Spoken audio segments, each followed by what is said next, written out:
So at the Xbox event a couple weeks ago, where they showed off new games for the Xbox Series X, etc., we got a big surprise with the reveal of a brand new game by Fatshark, the developers of Warhammer End Times Vermintide and Vermintide 2.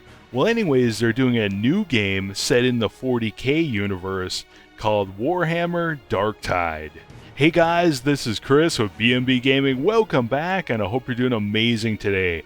Thanks for taking the time to check out this video, and thank you for your likes, your shares, your comments. Definitely appreciate it. To start with, guys, I'm going to play the new trailer, and afterwards I'll give you more details about what you can expect from this new Horde shooter.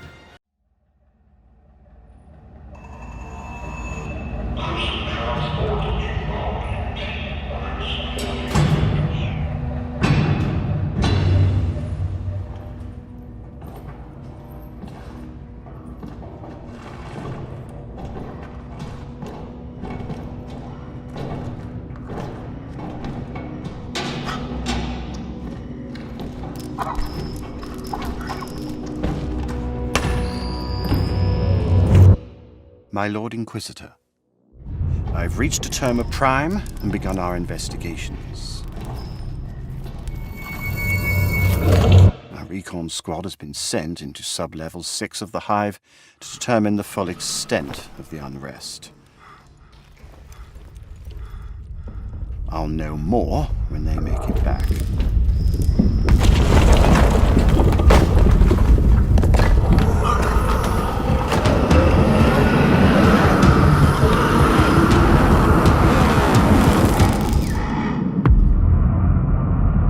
If they make it back.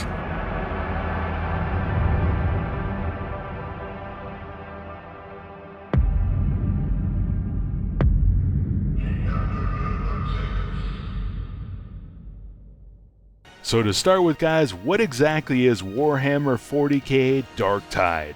The game's description says that it's an all-new 4-player co-op adventure set in the 40K universe. So Warhammer Darktide is being developed again by Fatshark, the developers of Warhammer End Times Vermintide and Vermintide 2. If you're unfamiliar with Vermintide and Vermintide 2, essentially it's kind of like Left 4 Dead or Left 4 Dead 2, but there's just hordes and hordes of rats that you have to kill with your sword or axe or magic or whatever you want to use. But mainly it's a melee-centric game. You can use ranged weapons, but they're not nearly as effective, and again, it seems like it's really designed for a melee experience. So in Warhammer 40,000 Darktide, again, they're describing it as a visceral 4-player co-op action game set in a hive city, and they actually say the name, it's like Tertium or something. Well, anyways, it goes on and says that you're going to fight together against hordes of enemies in this new Warhammer 40,000 experience. As far as the story in Warhammer Darktide, it says that in the depths of the Hive, and again, a Hive is an underground super city where it's self-sufficient and it has multiple levels to it, and the lower levels you get to, the more nasty things you find there. It says, in the depths of the Hive, the seeds of corruption are threatening an overwhelming tide of darkness. A heretical cult known as the Admonition seeks to seize control of the planet Atoma Prime. And I'm probably saying that wrong. Well, anyways, it says they're planning to lay waste to its inhabitants, and it's up to you and your allies in the Inquisition to root out the enemy before the city succumbs to chaos. So in Warhammer 40K Darktide, for the first time we're going to get to play as the Imperial Guardsmen. And evidently they're the disposable grunts of the Imperium. And full disclosure, I'm a casual Warhammer fan. I don't really know all the lore or anything. I like some of the games, and that's my biggest experience with it. I actually started out playing the Space Marine game on Xbox 360, and I'm like, this is really cool. I'd like to know more about this. So you're probably wondering, who are the Imperial Guardsmen? If you're like me, you're a casual fan, and it's like, well, these guys don't have armor, so there must be just grunts.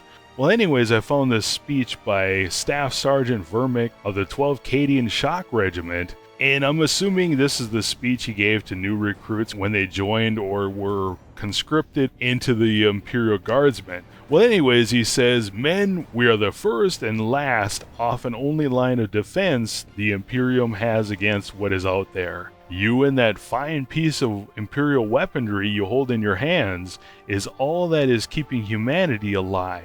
Most of you will probably not live to see your second year in the Guardsmen, and most of you will probably never see your homeworlds again. But I can guarantee you that when you do fall, with a prayer to the Most High and Mighty God Emperor on your lips, you will have earned the right to call yourself a man." Well, that's a comfort. Like, I'm dying, but I'm a real man now. Alrighty then. Now, the developer actually gave us another clue about the background of these Imperial Guardsmen in their blog post, and I'm just going to read the end here. It says, "All that is left is to welcome you to," again, I'm going to say this wrong, probably, "Atoma Prime Convict. The Emperor protects." Now, I think this is a clue, and as I was digging around here a little bit, I found the Penal Legion. Anyways, the Penal Legion, one of the Legion Penitent, as they are known in Imperial High Gothic, are drawn from the Astra Militarum and Planetary Defense Force troops who have committed capital crimes and had their sentences commuted to life service. Oh man. Well, anyways, in this photo you can see this is an awesome fate. Essentially what they do is they put it like explosive collars around their necks, and either they die in battle or they get out of line and they blow their heads off. And it reminds me of the Running Man, essentially. So anyways, they take these, I'm going to call them the Convict Legion, because I don't want to say penal like 50 times here. Well, anyways, the Convict Legion, the Imperium takes these guys and they put them in the worst possible positions. And in some things I read, essentially they use them to test the forces of the enemy, the strength of the enemy. It's like, wow, it's pretty nasty. Well, anyways, it says that these rare survivors are a savage breed who can walk into the mouth of hell and emerge screaming their defiance at death. Well, anyways, it says that a very few of these rare and dangerous survivors can find themselves performing new and even more lethal service for an Inquisitor who has use for resourceful and hardened killers. So in the trailer, the announcer says, "My Lord Inquisitor, I've reached Atoma Prime and begun our investigations." This is speculation on my part, but I'm assuming that these four individuals, or at least a couple of them, are one of these savage survivors or whatever they're called. Now, as far as gameplay in Warhammer Darktide, I'm sure you're wondering, because I was wondering, is this going to be a melee-centric game again, just like the Vermintide series? According to Fatshark, the developer, they're saying they're sticking with what they know.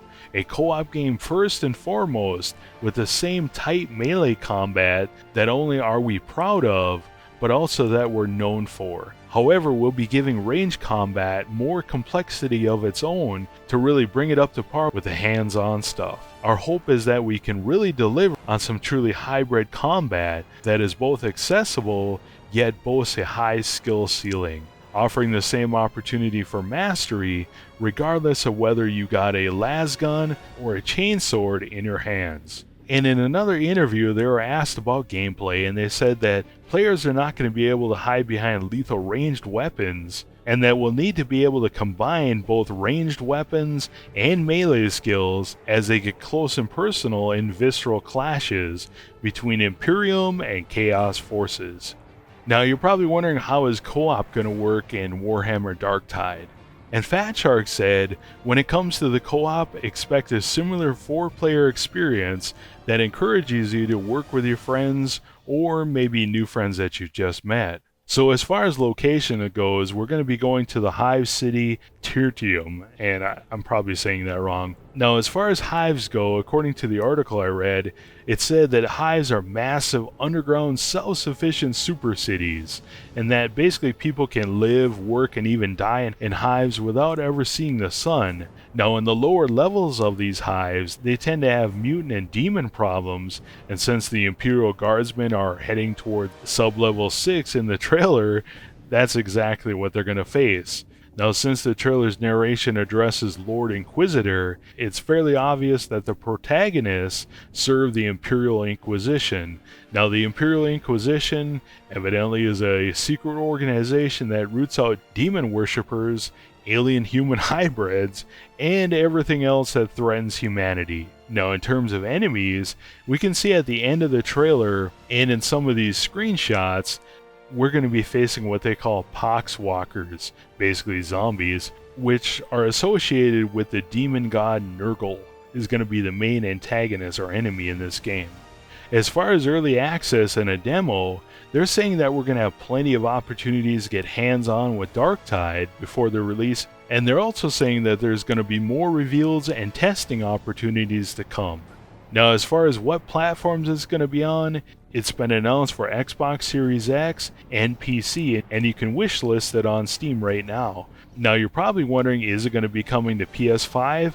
And the developer's response to this is that they're going to be discussing other platforms at a later date, so I'm assuming timed exclusive. So what do you guys think? Let me know in the comments below. Is this a game you're interested in? Are you someone who likes Vermintide and Vermintide 2 and are really jacked up about this? Let me know what you think. For me, I'm really excited about this game, or at least optimistic about it, because I think Fatshark did a really good job with Vermintide 1 and Vermintide 2. I think it has a really strong community that's still playing that game, and I believe they're even coming out with more content for it. For me personally, the Left 4 Dead formula got a little stale for me after a while, but I can recognize that they did a really good job with the game. I'm hopeful with Darktide that they can bring up the gunplay to the point of it being a proper first-person shooter experience, and, you know, if we get in trouble, we can pull out our chainsword and whack off a few zombie heads or whatever. But I'm really hoping that they give us a good first-person shooter experience.